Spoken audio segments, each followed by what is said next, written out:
여러분, 상식 하나를 깨고 시작할게요. 공룡을 잡아먹은 게 소행성이라면 그 소행성이 떠난 자리를 차지한 건 누구였을까요? 포유류? 아니요. 적어도 남아메리카에서는 그 왕좌에 앉은 게 새였습니다. 날개를 접고 땅으로 내려온 새. 키 3m, 무게는 성인 남성 서너 명을 합친 정도. 치타처럼 달리고 도끼 같은 부리로 먹이에 두개골을 내리찍던 괴물. 이름하여 공포새. 영어로는 테러버드, 말 그대로 진짜 공포의 새예요. 이 녀석이 얼마나 오래 세상을 지배했는지 아세요? 무려 6천만 년입니다. 인류가 지금의 모습을 갖춘 게 고작 30만 년 전인데 공포새는 그 200배의 시간을 남미의 왕으로 군림했어요. 공룡이 사라진 뒤에도 지구 한 구석에는 공룡의 그림자가 이토록 오래 살아 있었던 겁니다. 그런데 왜 우리는 이 괴물을 거의 모르고 있을까요? 상상해 보세요. 신생대 남미의 초원. 맹수들이 우글거리는 그 풀숲 사이로 거대한 그림자 하나가 시속 70km로 질주해 옵니다.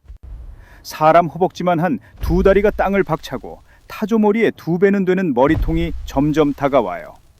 그 부리 끝은 맹금류처럼 아래로 휘어 있습니다. 이건 짹짹거리는 귀여운 새가 아니에요. 깃털을 달고 부활한 티라노사우루스, 바로 그 자체에 가깝습니다. 마주친 순간 도망칠 생각조차 들지 않았을 거예요. 그런데 이 무적의 괴물이 300만 년 전 아주 조용한 사건 하나 때문에 완전히 사라져버립니다. 소행성도 화산도 아니었어요. 대체 무엇이 6천만 년의 왕을 무너뜨렸을까요? 오늘 그 잊혀지고 묻혀버린 이야기를 처음부터 시작합니다. 기대하세요. 먼저 이거부터 짚고 갈게요. 왜 하필 남미에서만 이런 괴물이 나왔을까? 답은 한 단어입니다. 고립. 아주 먼 옛날 지구의 대륙들은 하나로 붙어 있었어요. 그러다 땀덩어리가 천천히 갈라지기 시작합니다. 남아메리카도 다른 대륙에서 떨어져 나와 사방이 바다로 둘러싸인 거대한 섬이 됐죠. 수천만 년 동안요. 이게 무슨 뜻이냐면 다른 대륙에서 진화한 강력한 포식자들이 넘어올 수가 없었다는 거예요. 사자도 호랑이도 늑대도 없어요. 바다라는 거대한 장벽이 그 무서운 발톱들을 전부 막아버린 셈이죠. 그렇게 남미는 세상과 뚝 떨어진 자기만의 세계가 됐습니다. 그 안에서 태어난 동물들끼리 오직 그들만의 규칙으로 수천만 년을 살아간 거예요. 이렇게 생각하면 쉬워요. 전 세계 컴퓨터가 소행성이라는 바이러스로 한 번 포맷됐어요. 다들 재부팅하면서 포유류라는 최신 운영체제로 갈아탑니다. 하지만 딱 한 대, 남미 서버만 인터넷 케이블이 끊겨 있었어요. 업데이트를 못 받은 거죠. 그래서 남들 다 버린 구형 공룡 OS를 6천만 년 동안 혼자 붙들고 그걸 괴물급 슈퍼컴퓨터로 업그레이드 해버린 겁니다. 완벽하게 고립된 갈라파고스 서버였던 셈이죠. 자, 여기서 자연의 법칙이 하나 작동합니다. 포식자 자리가 비어 있어요. 그런데 경쟁자는 없어요. 그럼 그 빈자리를 누가 채울까요? 사냥할 능력만 있으면 그게 포유류든 뭐든 상관없어요. 마침 거기 있던 새들이 그 왕자를 차지한 겁니다. 정말 흥미로운 건 이 새들이 하늘을 스스로 버렸다는 사실이에요. 날기를 포기했습니다. 우리는 보통 못 나는 새를 보면 이렇게 생각하죠. 아, 얘는 날개가 퇴화했구나. 뭔가 열등한 것처럼요. 하지만 이건 퇴화가 아니었어요. 냉정한 전략이었습니다. 생각해 보세요. 날려면 몸이 가벼워야 해요. 뼈도 비어 있어야 하고 덩치도 작아야 하죠. 그런데 그 대륙에선 나는 것보다 무식하게 크고 빠르게 뛰어다니는 쪽이 이겼거든요. 그러니 하늘을 포기하는 게 오히려 이득이었어요.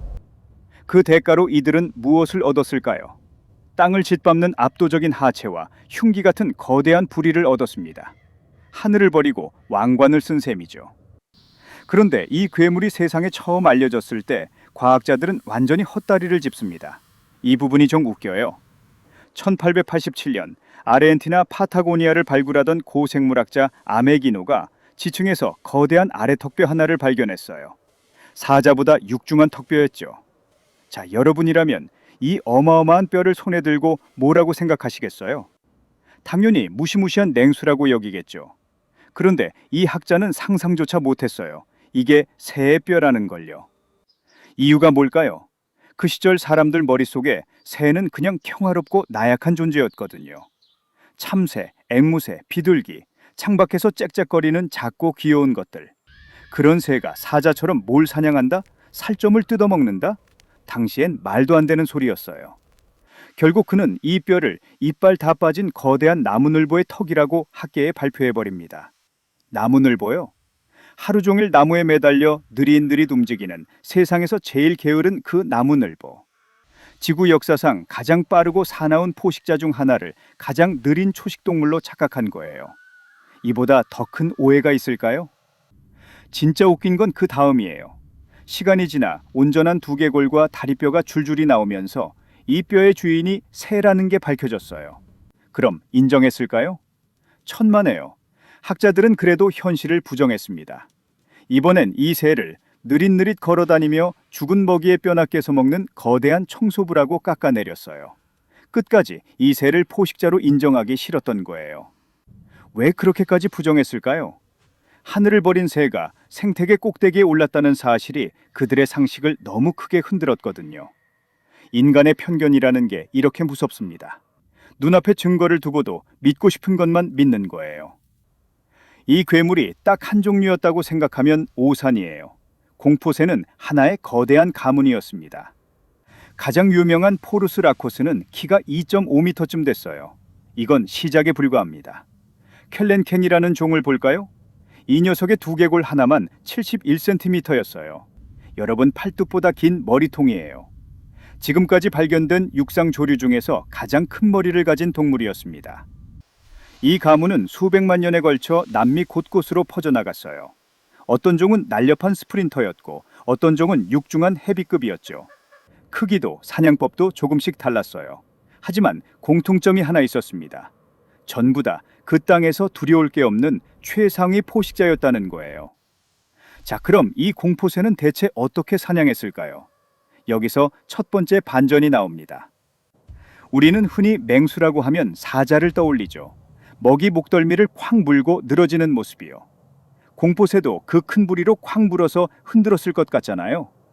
전혀 아니었어요. 완전히 반대였습니다. 2010년 호주 뉴사우스웨일스 대학의 스티븐 로 박사팀이 충격적인 연구를 발표했어요. 안달갈로르니스라는 공포새의 두개골을 CT로 스캔한 뒤 유한 요소 분석이라는 컴퓨터 시뮬레이션을 돌린 겁니다. 쉽게 말해 이 뼈에 어느 방향으로 힘을 주면 견디고 어느 방향으로 주면 부러지는지를 정밀하게 계산한 거예요. 결과가 놀라웠습니다. 이 공포새가 무는 힘은 고작 133뉴턴 정도였어요. 웬만한 대형견보다도 약한 수치예요. 게다가 좌우로 비트는 힘에는 부리가 유리창처럼 취약했습니다. 사자처럼 먹이를 물고 좌우로 흔들었다간 그 자랑스러운 부리가 오히려 부러졌을 거예요. 딱 하나 강한 게 있었어요. 위에서 아래로 내리찍는 수직 강도. 여기에는 강철처럼 단단했습니다.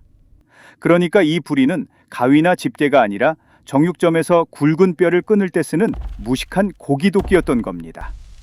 자르는 게 아니라 내리쳐서 부수는 도구요. 이 차이를 알고 나면 공포새의 사냥이 완전히 다르게 보이기 시작해요. 이제 전술을 그려볼게요. 사실 공포새의 1차 무기는 부리가 아니라 다리였어요. 그 굵고 강력한 다리로 시속 70km를 달려 먹이를 따라잡습니다. 곧바로 강력한 발차기로 먹이를 걷어차 쓰러뜨려요. 먹이가 균형을 잃고 넘어지는 그 순간 무거운 목 근육이 거대한 부리를 곡괭이처럼 위로 들어 올렸다가 정수리와 척추를 향해 단두대처럼 내리꽂습니다. 단 몇 번이면 끝났어요. 물고 늘어지는 지저분한 레슬링이 아니라 한순간의 승부를 보는 처형에 가까웠습니다. 빠르고 정확하고 잔인했어요. 그런데 이 사냥이 성공하려면 힘만으로는 부족해요. 먹이를 먼저 찾아내야 하잖아요. 여기서 공포새의 숨겨진 무기가 등장합니다. 바로 감각이에요. 과학자들이 공포새의 두개골 내부, 그러니까 귀 구조가 있던 자리를 분석해봤어요. 놀랍게도 이들은 낮은 주파수의 소리를 아주 잘 들었습니다. 무슨 뜻이냐면 풀숲 저편에서 작은 동물이 바스락거리며 움직이는 그 미세한 소리까지 잡아냈다는 거예요. 그림이 그려지시나요? 공포새는 무작정 뛰어다니며 먹이를 주는 스타일이 아니었어요. 조용히 멈춰서서 고개를 살짝 기울이고 그 예민한 귀로 초원의 소리를 훑습니다.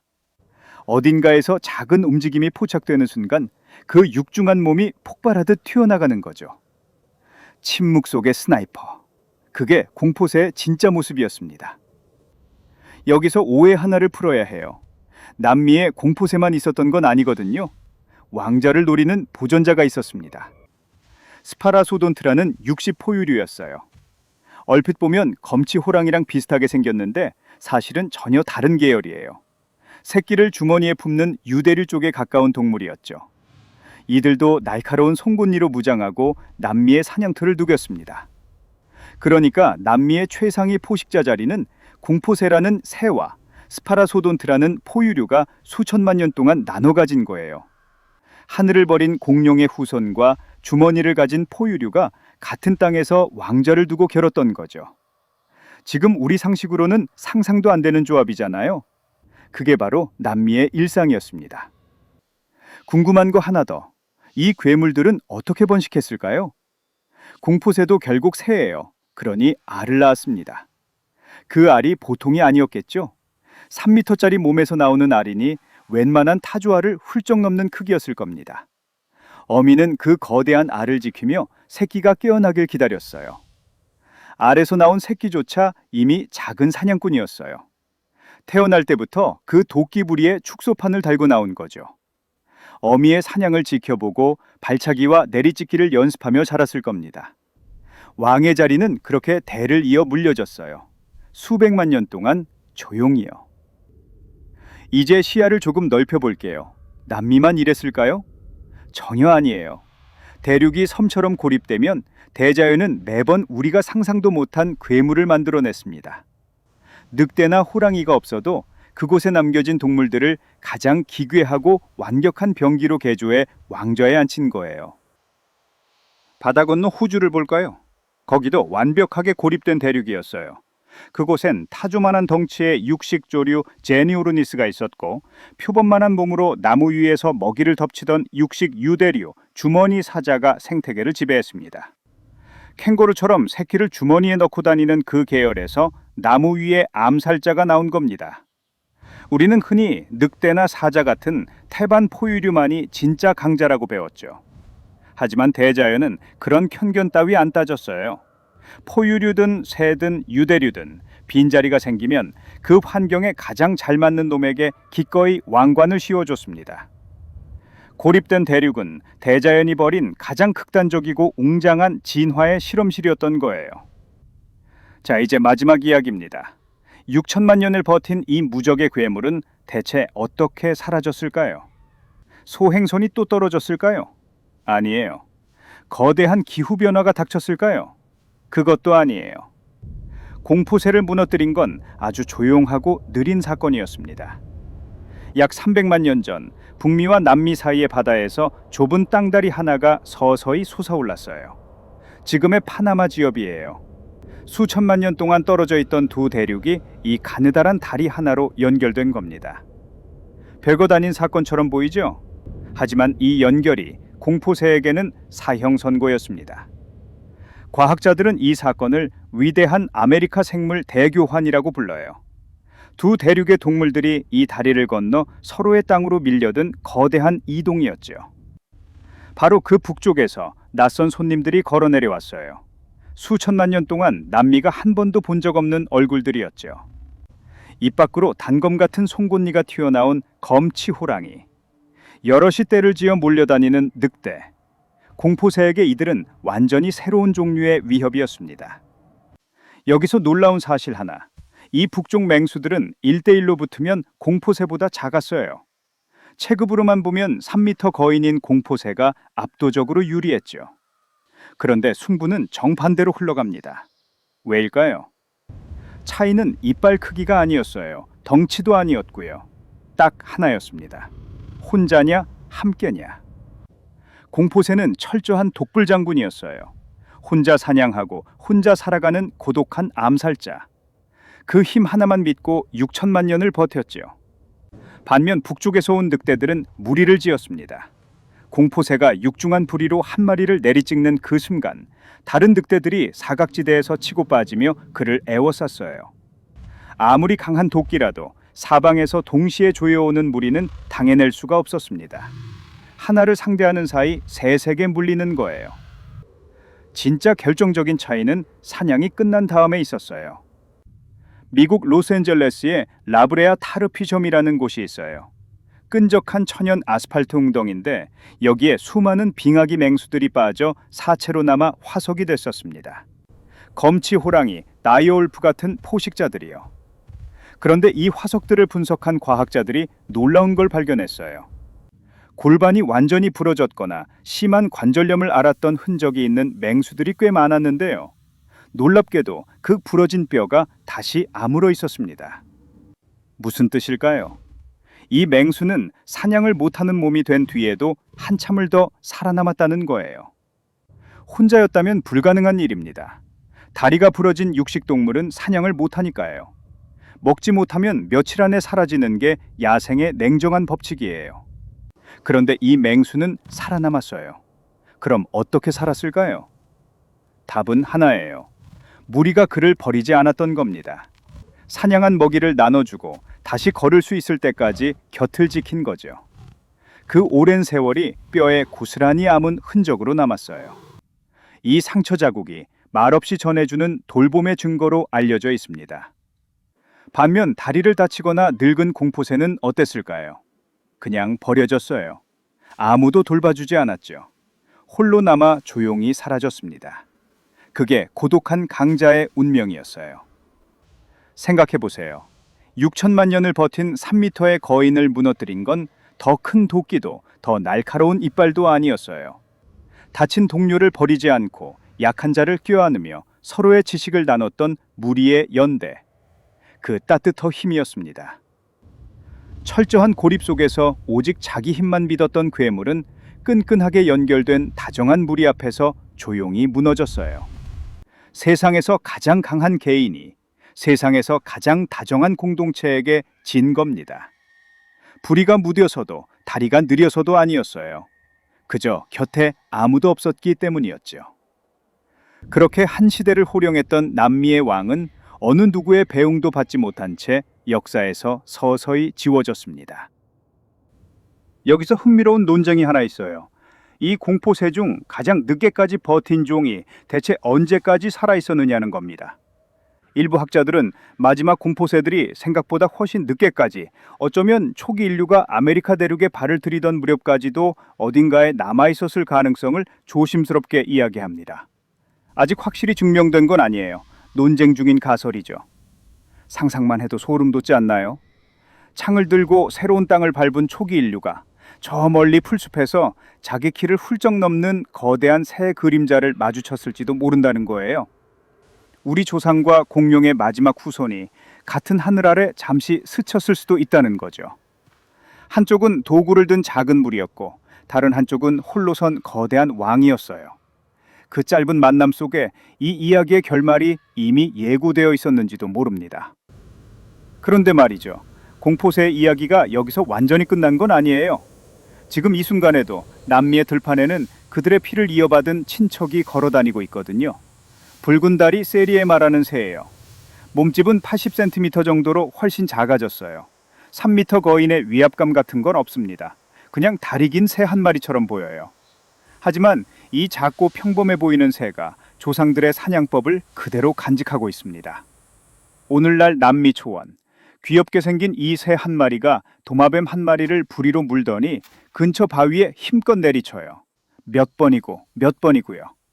수천만 년 전 대륙을 뒤흔들던 그 도끼 암살자의 몸짓이 이 작은 새 안에 고스란히 살아 숨쉬고 있는 겁니다. 시간을 뛰어넘어 이어진 피 속의 기억이죠. 혼자서 모든 걸 짊어지고 세상을 힘으로 뚫어내려던 3미터의 거인들은 전부 사라졌습니다. 대신 서로 의지하고 약한 이를 돌보고 함께 살아간 자들이 끝내 살아남았어요. 세상이 파나마 지엽처럼 갑자기 하나로 연결되고 발밑이 통째로 뒤바뀔 때 우리를 끝까지 살리는 건 어쩌면 날카로운 도끼가 아닐지도 모릅니다. 그건 내 옆에 있는 누군가와 맞잡은 다정한 두 손일지도요. 혹시 지금 상처 입는 게 두려워서 혼자 도끼를 든 채 세상을 버텨내고 있진 않으셨나요? 오늘 이야기가 여러분의 하루에 작은 온기 하나 남겼다면 그걸로 충분합니다.